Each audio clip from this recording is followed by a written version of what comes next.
You ask Tiger to calculate. This deals with finding the midpoint between 2 points. The midpoint between the 2 points is 12.583. Let's solve it step by step. Plot the 2 points and calculate the midpoint using the formula.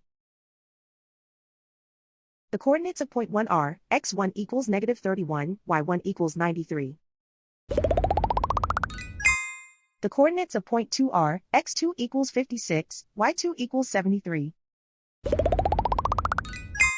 PM represents the midpoint of the 2 points.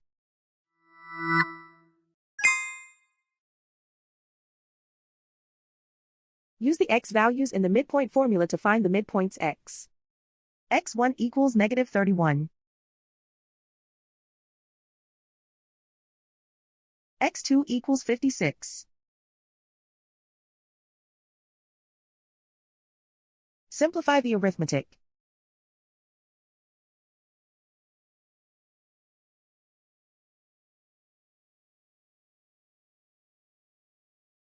Use the y values in the midpoint formula to find the midpoints y.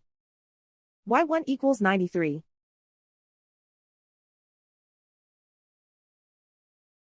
y2 equals 73.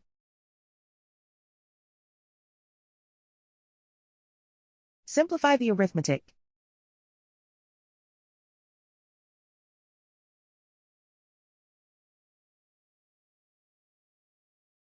And so, the midpoint is 12.583.